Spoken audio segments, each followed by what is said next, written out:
Primera de Samuel 17. Vamos a leerlo en el nombre del Señor. Amén. Yo leo uno y ustedes leen uno. ¿Le parece bien? Amén.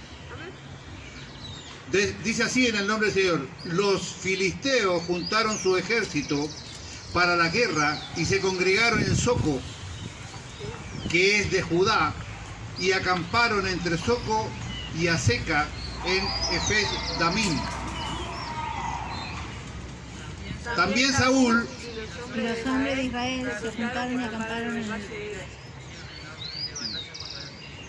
y los filisteos estaban sobre un monte a un lado, e Israel estaba sobre otro monte al otro lado, y el valle entre ellos. Entonces Salió del campamento de los filisteos un paladín, el cual se llamaba Goliat, de Gat, y tenía de altura 6 codos y un palmo. Traía un casco de bronce en su cabeza y llevaba una cota de malla, y el peso de la cota 5.000 ciclos de bronce. Sobre sus piernas traía grebas de bronce y jabalina de bronce entre sus hombros. El asta de su lanza era como de un rodillo de telar, y tenía el hierro en su lanza 600 ciclos de hierro, e iba su escudero delante de él. Y se paró y dio voces a los escuadrones de Israel, diciéndole: ¿para qué os habéis puesto en orden de batalla? ¿No soy yo el filisteo y vosotros los siervos de Saúl? Escoged de entre vosotros un hombre que venga contra mí.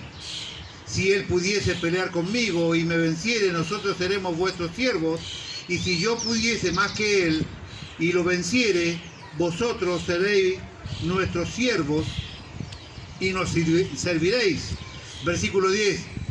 Añadió el filisteo: hoy yo he desafiado al campamento de Israel, denme un hombre que pelee conmigo. Oyendo Saúl y todo Israel estas palabras del filisteo, se turbaron y tuvieron gran miedo. Esta historia es absolutamente conocida, y la mayoría de las veces que yo la he escuchado o que yo mismo la he expuesto, siempre hacemos valer solamente una cosa que tiene que ver con la valentía de aquel joven adolescente, 16, 17 años, manifestó en aquella ocasión. Goliat tenía la no despreciable estatura de 2 metros con 97 centímetros. Casi le faltaba así un tantito para 3 metros de altura. Siempre hemos resaltado el valor de este joven.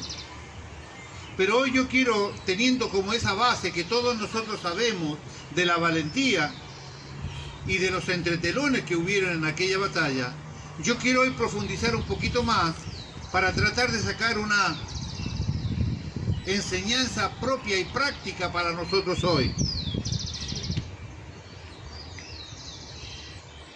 Todos sabemos y reconocemos su valentía, pero tiene que haber siempre una razón, una fuente que nace de esa valentía. ¿Cómo es que David consiguió ser valiente, no tener temor en esas circunstancias? Era un adolescente. Si bien es cierto, estaba enviado por su padre de manera regular para hacer una tarea que no era muy popular ni muy grata en aquellos tiempos, que era el pastoreo de las ovejas. Y eso le llevaba a tener cierta valentía, porque él mismo declara que él había peleado con leones y con osos. Pero a lo mejor los leones y los osos a los piedrazos se van. Pero este filisteo no tenía ninguna intención de poder salir de allí, porque desafiaba no solamente al rey, no solamente desafiaba a los soldados hebreos, sino que la declaración del versículo 11 también está desafiando al Dios de Israel. ¿De dónde nace la valentía de este joven? ¿Cuál era la fuente? ¿Por qué él actuaba de la manera que actuaba? Porque él no era un suicida que andaba buscando algún grandote que lo matara. No era su intención. ¿Dónde está la fuente de la valentía de este joven? valor y sabiduría. Decía yo que siempre que he predicado sobre esta historia he hecho valer esta clara característica de este joven.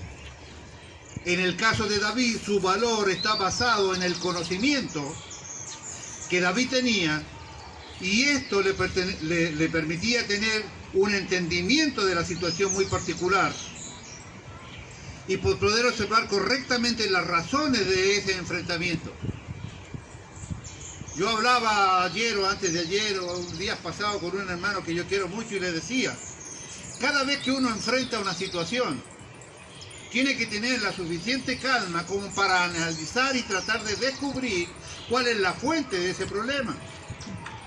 La única manera de poder encontrar solución a alguna situación que nos toque vivir tiene que ver con el entendimiento que yo pueda tener sobre aquella situación, la identificación de las causas que llevan a estar en esa situación.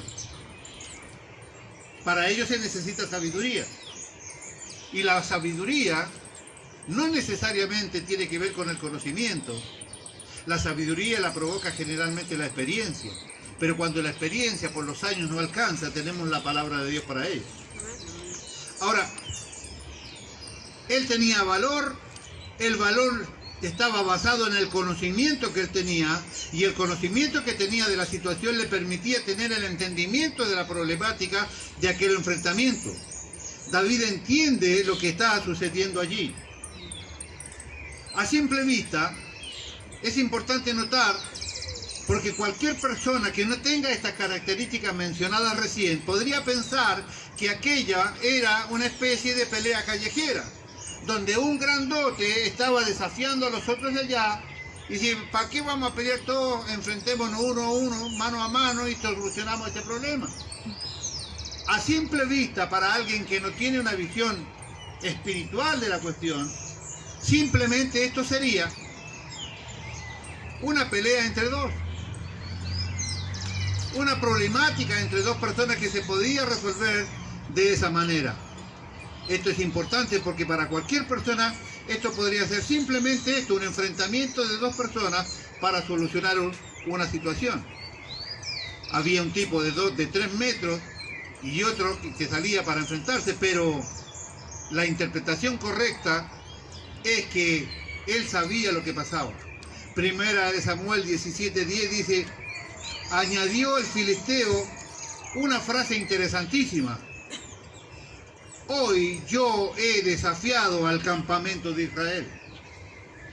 Esta declaración de Goliat deja en claro para el rey David de que esto no era una situación de entre dos personas para solucionarlo a los espadazos o a los piedrazos. Esto aquí declara que hay una cuestión que va más allá de las personas. El rey David entiende claramente que esta declaración está mostrando que esta es una guerra espiritual, que hay dos reinos en disputa aquí. Hoy yo he desafiado al campamento de Israel. Involucraba al rey Saúl, que debería ser la persona que esté peleando allí en el medio, porque el rey Saúl fue elegido rey de Israel porque era el más alto de todo el pueblo. Si hay un grandote allí desafiando a un ejército, lo lógico es que el más grandote de este lado vaya a pelear con el grandote del otro lado. Sin embargo, no sucedió así. Esto está hablando claramente de un desafío aún al Dios de Israel. Él interpreta correctamente esto a pesar de que él no estaba allí. Él estaba fuera de la situación. Estaba yendo y viniendo con las cosas cotidianas de la vida, las cosas diarias. Él no estaba en el medio de la pelea. A él no lo habían aceptado en el ejército. Él no estaba participando de este enfrentamiento. Pero sucede algo importante. Pero de un determinado momento su padre lo llama y lo acerca a la batalla.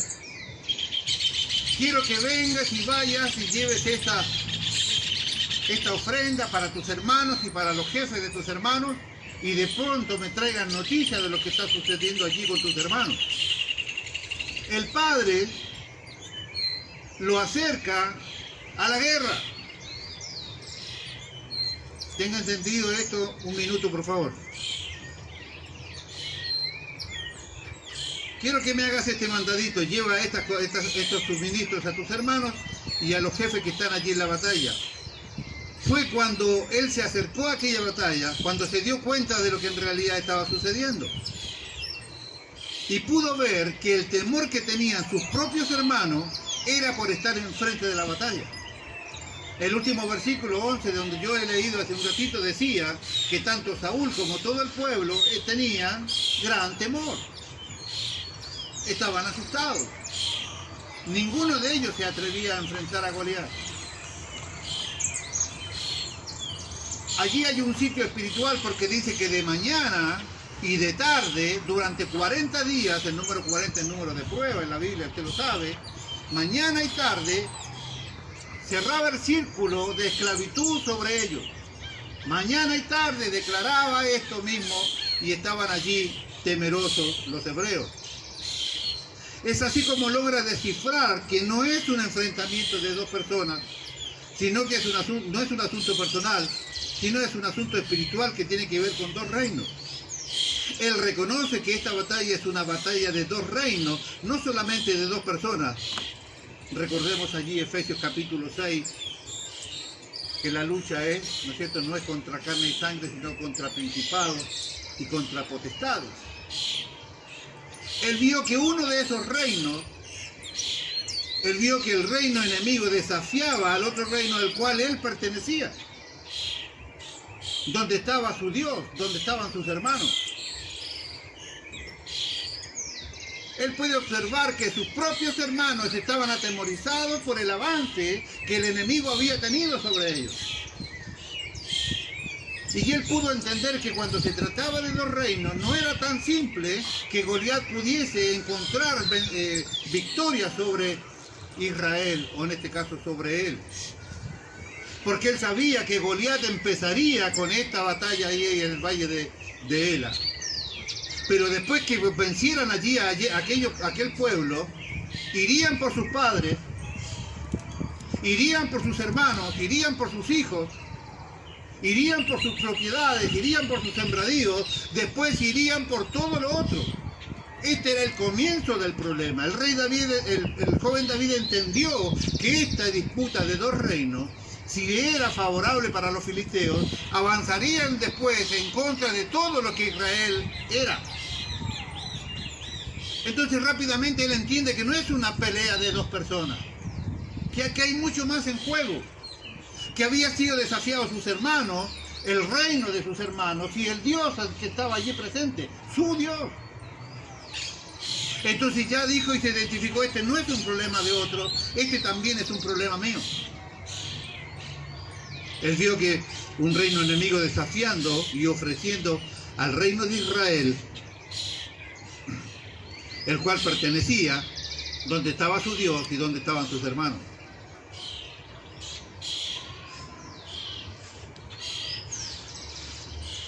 Él sabe que debe tomar partido por su Dios y por sus hermanos en esta guerra. Él entendía que si Goliat vencía, iría por todo lo demás de Israel. Esta misma actitud tuvo en el corazón Cristo Jesús, declarado allí en Hebreos capítulo 2, versículos 14 y 15. El mismo espíritu que movió allí a ese joven para entender que era necesario tomar partido para bendecir y salvar a aquellos otros.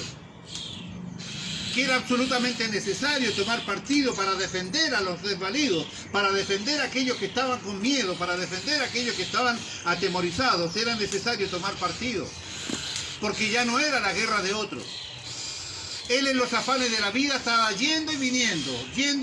De hecho, está en este minuto haciendo un mandado para su padre. Él estaba allí cómodo, cuidando ovejas sobre los afanes de la vida, lejos de la realidad espiritual que su pueblo, que sus hermanos y que su rey y que su Dios tenía allí en el valle de Ela. Esta misma actitud, tuvo en el corazón Cristo Jesús, declaraba allí en Hebreos capítulo 2, versículos 14 y 15. Así que cuando los hijos participaron de carne y sangre, Él también participó de lo mismo para destruir por medio de la muerte al que tenía el imperio de la muerte, esto es al diablo, y librar a todos los que por el temor de la muerte se estaban durante toda su vida sujetos a servidumbre. Cristo Jesús tuvo el mismo espíritu que David allí. Jesús dijo, yo no me puedo quedar aquí en el cielo mientras todo aquel pueblo que eligió mi Padre, mientras toda aquella creación que hemos creado está desvalida, temerosa, y como dice aquí,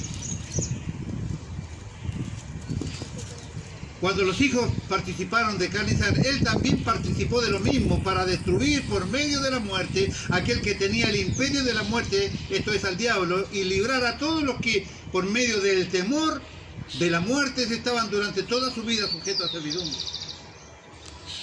El mismo espíritu que movió al rey David, al joven David allí, mueve a Cristo para venir a morir por nosotros. Esto es importante para ver que la valentía de David está fundamentada en la sabiduría y en el conocimiento de los hechos y no en la capacidad humana ni en la destreza de sus habilidades con su onda. Él entendía el problema grave que tenían sus hermanos. Él entendía el problema grave que tenía su rey. Él entendía que había Dios de por medio y que debía ser de alguna manera representado. Él dijo claramente, esto ya no es una pelea de otros. Yo estuve ocupado yendo y viniendo en las cosas diarias de la vida, pero esto me involucra a mí porque involucra mi fe, involucra a mis hermanos, involucra a mi rey, involucra a mi Dios.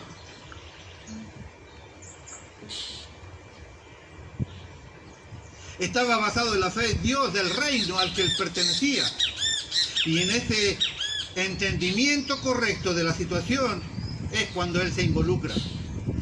Al entender que esto no era una situación de dos personas, también entiende de que es suyo el problema. Lo primero que hace, ya identificó allí la situación. Ahora, si yo estoy en esta situación, dijo el rey David, tengo que yo ahora descubrir y saber claramente quién es mi adversario. ¿Quién es el adversario? No es el rey Saúl. No va él donde el rey Saúl para decirle que es un cobarde, ni para recriminarlo porque no ha salido a la pelea, porque él es el más grande de todos. No va allí a mostrar que él está en pecado por no salir a defender su fe, o por el hecho de ser el más grandote del pueblo. David va allí a buscar en Saúl, no a un cobarde, sino va en búsqueda de una bendición sobre su pueblo. Él tenía claro que los enemigos se llamaban filisteos, y uno de ellos se llamaba Goliat, y que estaban del otro lado del valle de Ela, no dentro de su mismo campamento. Los enemigos no estaban dentro. Los enemigos estaban fuera. Lo primero que debemos hacer es reconocer cuál es nuestro enemigo. El texto bíblico hace una descripción detallada de este enemigo llamado Goliat. En los versículos que hemos leído de la Biblia, el Espíritu Santo tiene la preocupación de describirnos a Goliat hasta de lo que tenía puesto. Cuánto medía, qué altura tenía, las características de sus armas. Que había un paje de armas que iba delante de él llevándole más herramientas por si en el medio de la batalla le faltaba algo para usar. La Biblia declara de manera detallada las características de este enemigo. Sus características personales y sus armas están claramente identificadas por David. David sabe que cada característica de su enemigo y todas sus armas están no para la comparsa, no están para el desfile militar. Las características físicas, la destreza que tiene Goliat y las armaduras que lleva más sus armas están puestas allí para lastimar en algún momento a sus hermanos y a él también si es posible. Goliat no estaba allí vestido de esta manera para simplemente causar temor. Cada arma, cada parte de su armadura cada habilidad de guerra que él tenía estaba preparada para lastimar a los suyos.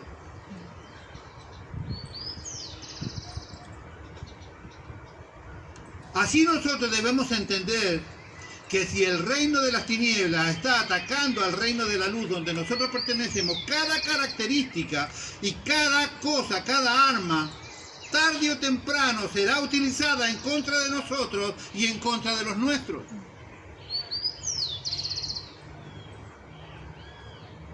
Entendemos por armas en el día de hoy nuevas leyes.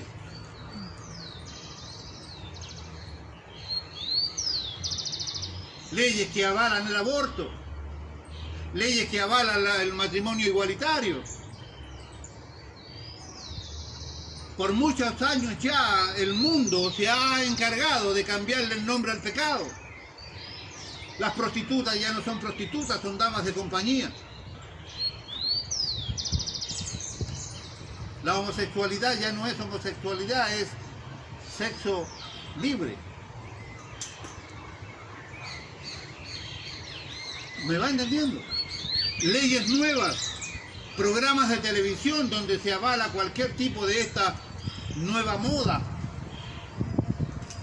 donde las mujeres hoy por lo menos, no digo todas, pero un alto número de ellas pretende liberarse de manera absoluta de lo que tiene que ver con los hombres, como que si los hombres de pronto se convirtieron en los enemigos de la guerra, habiendo de por medio padres, esposos, hermanos, hijos. Entendemos por armas entonces nuevas leyes, programas de televisión, distintas modas, culturas modernas.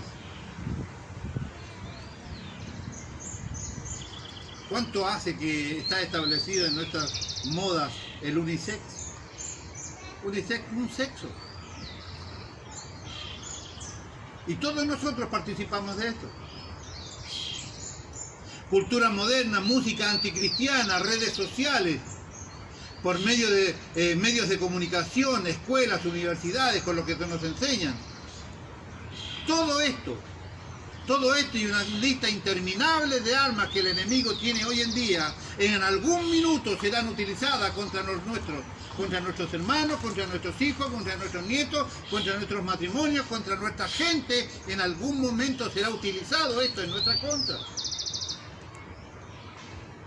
Todo lo que pueda usar, lo usará en contra de ti y de los tuyos en algún minuto. No olvidemos que la principal arma que el enemigo tiene es crear en nosotros temor. Cuando el diablo logra que usted esté atemorizado, ha ganado más de la mitad de la batalla. Primera de Samuel, capítulo 17, versículo 24. Y todos los varones de Israel que veían a aquel hombre huían de su presencia y tenían gran temor. Recordemos que el Espíritu de Cristo, en hebreo, como lo leímos antes, en el capítulo 2, versículo 15, y librar a todos los que por el temor de la muerte estaban durante toda su vida sujetos a servidumbre. La principal arma del cielo es el amor. La principal arma del enemigo es el temor. Pero primera de Juan, capítulo 4, versículo 18, dice que en el amor no hay temor, sino que el perfecto amor echa fuera el temor, porque el temor lleva en sí mismo castigo. El verdadero amor echa fuera el temor. No solo esto, él sabía claramente cuáles eran sus armas. Sus armas eran la fe en Dios y la destreza que había ganado durante todos sus años de ejercicio. ¿Cómo está nuestra fe en Dios?, me preguntaba yo esta madrugada cuando preparaba esto. ¿Cuáles son las armas que yo he pulido en este tiempo de cristiano? ¿Con qué instrumento podrías alejar de tu vida al enemigo cuando te acecha? ¿Es la oración? ¿Es la manifestación de tu fe? ¿Cuánta gente nuestra aquí, no hablo de los nuevos, cuánta gente nuestra vieja del Evangelio hoy no está aquí? ¿Cuánto rompimos la paciencia reclamando en contra del gobierno, al presidente de la República, los ministros, el gobierno provincial, y todo a quien le pudimos echar la culpa de estar encerrados 230 o 240 días?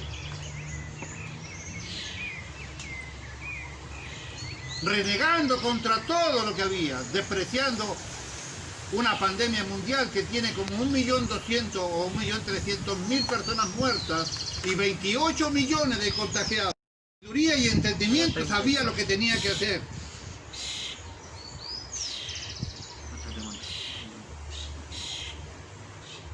Se mueren pastores cercanos a nosotros y no nos enteramos. El pastor Oporto murió hace 2 días atrás.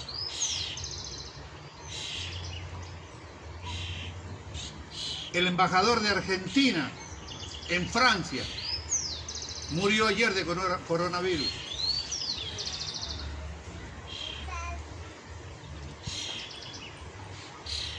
La fe ciega, la fe irresponsable no es fe. No es fe. El rey David sabía claramente cuáles eran sus armas, su fe en Dios y la destreza que había obtenido haciendo su trabajo. En este caso, él cuidaba sus ovejas con una honda y un cayado. Los hermanos de David no tenían muy en claro cuáles eran sus enemigos. Primero le dije, una de las cosas que él claramente identificó, quién eran sus enemigos. ¿Quiénes eran sus enemigos?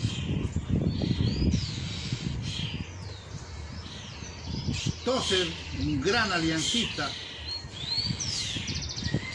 dijo una gran verdad: los enemigos de Dios son mis enemigos y los amigos de Dios son mis amigos. Los enemigos de Dios son mis enemigos. Los hermanos de David no tenían muy en claro cuáles eran sus enemigos. Primera de Samuel 17:28 dice: y oyéndole hablar Eliab, su hermano mayor, con aquellos hombres, se encendió en ira contra David y dijo: ¿para qué has descendido acá? ¿Y con quién has dejado aquellas pocas ovejas en el desierto? Yo conozco tu soberbia y la malicia de tu corazón, para venir a ver la batalla has venido. Le llevaba pan y queso para él. Le llevaba alimento para su jefe. Estaba haciéndole un mandado a su padre. Venía a buscar información de si él estaba bien o no. Y esta fue la actitud de Eliab, el hermano mayor de David. Lo trató como un enemigo. Lo trató como un verdadero enemigo. Versículo 29, David respondió: ¿qué he hecho yo ahora? ¿No es esto mero hablar? Estás hablando al Pepe, hermano. Estás hablando de más. Estoy siendo cuidadoso con las palabras. Sí. A pesar de la actitud de Eliab, David sabía claramente a dónde debía lanzar las piedras. Él sabía quién eran sus enemigos y él sabía quién eran sus hermanos. A pesar de la actitud de Eliab, David sabía claramente en dónde había que lanzar sus piedras y no era contra sus hermanos. Él sabía distinguir claramente cuáles eran sus enemigos. Hoy en las redes sociales están llenas de lanzadores de piedras equivocados. He visto cada posteo de cada declaración, de cada cosa que da vergüenza que cristianos escriban lo que escriben. Me atrevería a decir hasta de manera cobarde, porque si alguien tiene un problema con alguien, tiene que venir y decirlo con respeto: mira, esto me pasa. Y no esconderse detrás de una red social para escribir las incomodidades que lleva en su corazón. Destruyendo ministerios. ¿Qué pastor no tiene equivocaciones? Después de Cristo, todo. ¿Qué diácono no tiene equivocaciones? Todo. ¿Qué profeta no puede tener equivocaciones de humano, no de profecía? Todo. ¿Qué evangélico no tiene problemas y de equivocaciones? Todos nosotros estamos en un proceso de transformación por Dios a través del Espíritu Santo. Pero sin embargo no tenemos ninguna piedad en declarar declaraciones tremendas a través de las redes sociales para siervos de Dios que a pesar de todas las equivocaciones han hecho cosas para este Dios. ¿Por qué somos así? Porque no hemos entendido claramente que tenemos un problema. El problema es que hay un enemigo atacando nuestra fe, atacando nuestro reino, atacando a nuestros hermanos y atacando la fe en nuestro Dios. Y no hemos identificado claramente cuál es ese enemigo. Pero los enemigos no están dentro del templo, no están dentro de la iglesia, los enemigos están fuera. ¿Usted cree que Dios dará por inocente a aquel que habla, castiga, insulta y menosprecia a sus hijos? ¿Cree de verdad usted que va a hacer eso? La Biblia es clara que eso no dice, no daré por inocente al culpable. ¿Cómo nos atrevemos a comportarnos de esa manera? Tenemos menos inteligencia y sabiduría que un joven adolescente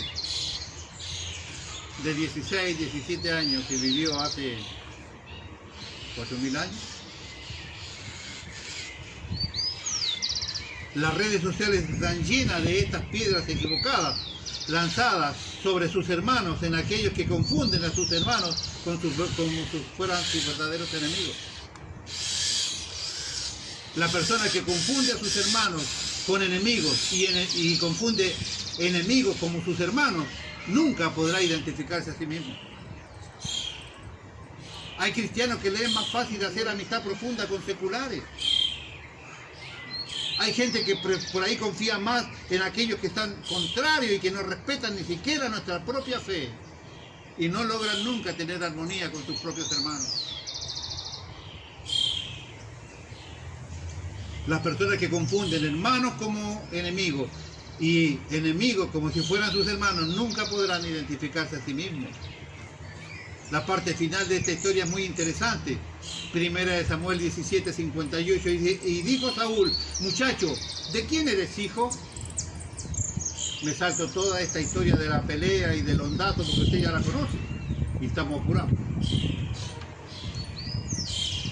Y le dijo Saúl: muchacho, ¿de quién eres hijo? David respondió: yo soy hijo de tu siervo Isaí de Belén. Él está declarando David que conoce el estado marginado, dedicado a otras cosas. Él había estado separado de esto. Él había estado cuidando ovejas, él había estado en el campo tocando el arpa tranquilamente, haciendo queso, sacándole leche a las ovejas, haciendo queso, haciendo manteca, cantando, componiendo salmos, mientras sus hermanos estaban en guerra, arriesgando su vida por defender a su rey, a sus hermanos y la fe que tenían. David había estado ajeno a esto. ¿Cómo lo podríamos identificar en el tiempo de hoy? Estoy dedicado a lo mío. Voy, trabajo, vengo. A veces vengo a la iglesia, a veces no vengo. Tengo que sacarle leche a las ovejas, tengo que hacer queso. En esta declaración David reconoce que ha estado marginado, dedicado a otras cosas, yendo y viniendo en la guerra como a la iglesia. Un día es tocado por el llamado del Padre, quien lo acerca a la guerra y lo pone allí al lado de sus hermanos. Dios nos pone el espíritu de su Hijo, reconoce que es su propia guerra, porque es una guerra de reinos y no es una guerra de personas. Que el enemigo va por él y por todos los suyos también lo marcó en su corazón. Él ya sabe a quién va a atacar y a quién va a defender, porque tiene claramente identificado quiénes son los suyos y quiénes son los enemigos. El que lanza piedra a sus hermanos termina siendo simplemente otro escudero de Goliat. Estamos esperando que suene la trompeta de Dios y sucede el rapto. de la iglesia. Pero hemos enseñado durante 240 días las características que se necesitan para esperar este rapto. Todos estamos bien impresionados y para la gloria de Dios lo que hemos alcanzado a estudiar sobre este tema. No todos participarán. Ya le enseñé que los gentiles no se van a salvar después de la gran tribulación. También se los enseñé. ¿Estamos esperando que suene la trompeta de Dios y suceda el rapto?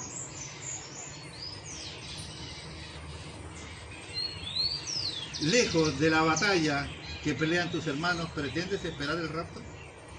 ¿Pretendes vos estar allá lejos ordeñando ovejas, haciendo queso y haciendo manteca, mientras el resto de tus hermanos, pelean la guerra de reinos entre el bien y el mal, la iglesia de Cristo con el Espíritu Santo a la cabeza, en contra del satanismo, en contra de hechiceros, en contra de brujos, en contra de adivinos, en contra de tarotistas, en contra de cuanta mugre el diablo ha inventado? ¿Pretende estar allí vos cosechando, ordeñando ovejas y haciendo queso, mientras el resto pelea esta batalla espiritual, y pretendes participar del rapto en esas condiciones? ¿Crees que podría ser incluido libremente si no pelea la buena batalla? La palabra lo dice claramente. ¿Estamos esperando que suene la trompeta de Dios y suceda el rapto lejos de la batalla que pelean tus hermanos? El enemigo quiere que muchos de los nuestros no puedan escuchar la trompeta de Dios, la cual será, ya le enseñé, será personal. No la va a escuchar el mundo, la va a escuchar usted. Sonará la trompeta de Dios en el cielo y usted será transformado en un abrir y cerrar de ojos si usted participa de ese rapto. No la escuchará el mundo, la escuchará cada creyente que será raptado en esta bendita misericordia de Dios, si tiene las condiciones apropiadas para ello. El enemigo quiere que muchos de los nuestros no puedan escuchar esta trompeta.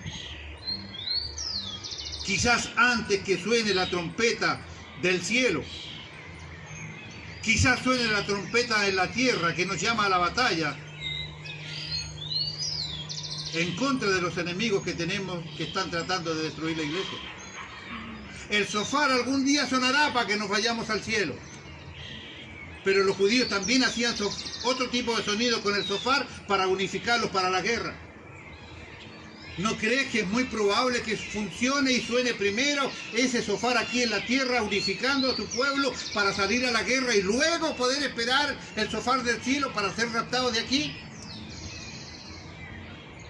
Pero Dios tendrá planes de llevarte cuando vos estás allí tomando sol mientras tus hermanos mueren en la batalla espiritual. Quizás esta guerra, quizás en esta guerra en la cual quizás te has manifestado, te han mantenido al margen, lejos de la guerra y lejos de tus hermanos, termines quizás siendo un héroe de ella si te involucras en ella. Conozco gente de nuestra iglesia que hace un año que no se congrega y declaran ser miembros de Jesús, Rey de Gloria. Como dijo el hermano Pedro, el cristianazo, ni en los vivos, hermano, ni en los vivos te veo, ni en los vivos. Un año, o más de un año. Algunos no creen que congregarse virtualmente es congregarse. Y yo les digo siempre lo mismo. Meterse en un pantano con el agua hasta el pecho y cantando solamente en tu mente, orando solamente en tu mente sin hacer ruido, porque si hace ruido las milicias comunistas te ametrallan ahí mismo en el agua. Entonces tendría que entender que eso tampoco es congregar.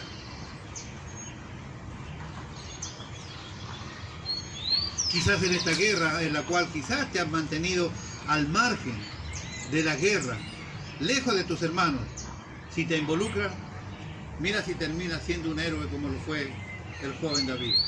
David estaba afuera. Era pelea de otros, era un problema de otros. Él estaba en el campo haciendo su tarea, pero de pronto el padre lo acercó a la guerra. El padre lo acercó para que viera lo que sus hermanos estaban viviendo, lo que su rey vivía y la ofensa que su Dios estaba soportando. Y terminó siendo un rey, terminó siendo un héroe. terminó siendo un valiente. Quizás a nosotros nos pasa igual. ¿Cuánta gente, nosotros los soldados viejos, estamos cansados? Que yo tenga energía para estar 2 días sin dormir trabajando de albañil y estudiando de noche, no significa que no me canse. No significa que no vea que a mi esposa le cuesta muchísimo levantarse a la mañana por el dolor de los huesos. Necesitamos, nosotros los soldados viejos y cansados, necesitamos ayuda de brazos más jóvenes, porque la guerra continúa hasta que Cristo venga por su iglesia. Pero necesitamos esa ayuda. Necesitamos nosotros esa ayuda. ¿Qué va a pasar con nuestra iglesia cuando el pastor Luis se muera? ¿Qué va a pasar con nuestros proyectos si el pastor Luis se enferma? ¿Vamos a dejar todo tirado a la mitad? ¿Vamos a cerrar las puertas de Jesús Rey de Gloria y todo lo que se hizo que se arreglen las personas? ¡No! ¿Cuánta gente tiene vergüenza de volver a la iglesia porque hace mucho tiempo que no congrega? Todos los que estamos aquí hace 8 meses que no nos congregamos presencialmente. Hace 8 meses que no nos veía en la iglesia. Este es el momento de volver. Este es el momento de poder encontrarnos con nuestro Dios. Este es el momento de acercarnos a la iglesia. Este es el momento de interiorizarnos que nuestros hermanos están en guerra, que hay una guerra de 2 mundos espirituales. Y que el enemigo está armado y preparado y que lleva todas las de ganar. Pero la palabra de Dios dice que es más poderoso el que está en mí que el que está en el mundo. Pero hay una guerra. Hay una guerra que pelear y hay hermanos que están peleando esta guerra. Pero hay un número importantísimo de gente que está abocada a hacer plata, abocada a hacer lo que quieran, lejos de sus hermanos. ¿Cuánto nos importa lo que le pasa a nuestro hermano? ¿Cuánto nos importa que una vez que te sirvieron tu plato de comida en tu casa, cuántas veces pensamos si los hermanos de la iglesia tienen o no tienen lo necesario para comer dignamente? ¿Cuántas veces pensamos que a lo mejor hay hermanos nuestros que solamente le quitan el hambre a sus hijos y no los alimentan? Porque no es lo mismo quitarle el hambre que alimentarlo. Porque si usted al mediodía le da todos los días a un niño un pedazo de pan, se le va a quitar el hambre, pero no lo está alimentando. ¿Cómo vemos el Evangelio? Venimos saliendo de 230, 240 días de encierro, donde hemos aprendido, donde hemos engordado. Y vaya si hemos engordado espiritualmente. Espiritualmente, hermana. Hemos estudiado más que nunca. Hemos hecho estudios de 1 hora y media, de 1 hora y 3/4. Entonces hemos salido bendecidos por el estudio de la palabra. Pero ha llegado la etapa en donde hay que salir a congregar, en donde tenemos que socorrer a los otros hermanos que están en guerra. Tenemos un templo que construir, porque hoy no tenemos un templo físico. Jesús, Rey de Gloria, hoy no tiene un templo físico. Gracias a Dios que los hermanos García, pobrecitos, heredaron esto. Pobres muchachos. No saben dónde dormir, están todos apretados. Gracias a Dios por esa bendición. Pero pagué 7 meses el alquiler de la iglesia. Y como no estaba en condiciones de pagar mucho más de eso y tener otros tantos meses cerrada la iglesia, decidí cerrar aquel templo. Pero no cerrar la iglesia, ya lo ve, aquí estamos. ¿Usted cree que es sorpresa para mí que falten tantos hermanos? El domingo pasado éramos 50 o más de 50 personas. Al diácono lo robaron a la mañana y lo dejaron casi en calzoncillos. Los Fernández están totalmente contagiados con y ahí son una banda, solo ellos son una banda. 4 familias en una. Otros hermanos con problemas familiares, otros hermanos Vaya a saber qué problema. Me sorprende, se los dije en la semana. El próximo domingo vamos a hacer poco. ¿Se los dije o no se los dije? ¿Por qué? Porque hay una guerra espiritual de dos mundos, en donde el diablo usa todo lo necesario para detener a los cristianos. Pero el rey David tuvo sabiduría porque pudo identificar el problema. Pudo separar las partes de ese problema y pudo actuar con sabiduría y con inteligencia en función de la palabra y de la fe en Dios. Yo pretendo que Jesús, Rey de Gloria, hoy más que nunca, salga fortalecida de esta experiencia. Hoy pretendo que cada uno de ustedes tenga la posibilidad maravillosa de convertirse quizás en un futuro héroe de la fe. Pero separado de tus hermanos es imposible. Imposible. Jesús, si no nos alcanza con el ejemplo del rey David, te leí los textos claramente que Jesús tenía el mismo espíritu de David. Me voy a hacer hombre y voy a ir hasta allí para defender a mis hermanos que por tanto tiempo han estado esclavizados a través de la muerte con gran temor. Así que no es simplemente una interpretación caprichosa de la vida o de la valentía del joven David. Es la afirmación de lo que Cristo hizo con nosotros. Cada uno de nosotros tiene una tarea que cumplir en este reino. Cada uno de nosotros tiene una responsabilidad en este reino. Si el Señor te enseñó a tocar la batería, ¿para qué será? ¿Para que venda galletitas? No, para que toque la batería. Y si le dio maravillosa voz para que cante, ¿para qué será? Para que venda churros, churros. No, para que cante. Y si te dio habilidad con la tecnología, y si te dio habilidad si te dio habilidad para la enseñanza, si te dio habilidad para la prédica, para el evangelismo, Dios te ha capacitado para hacer frente a esta guerra que hoy traté de identificar en esta vivencia del joven David. Reconozca la guerra, analice los componentes de la guerra, identifique a sus enemigos, identifique a sus hermanos, su rey y su fe, actúe con sabiduría sobre ellos. Y créame que se puede convertir claramente en un héroe de esta fe. Porque hay gente que nos necesita. Hay gente que tiene que salir del pecado. Hay gente que tiene que salir de la ignorancia. Hay gente que tiene que salir del desconocimiento bíblico. Hay gente que tiene que salir del mundo para venir a Cristo.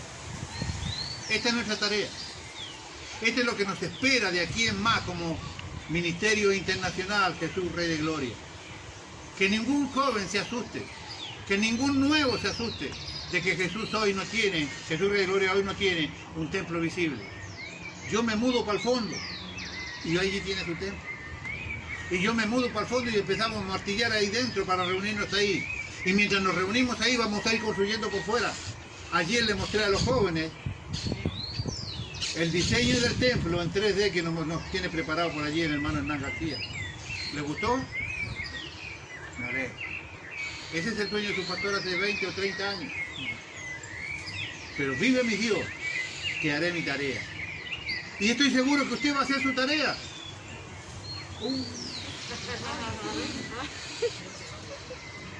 Está funcionando mal, Franco, el micrófono. Estoy seguro que usted va a hacer su tarea.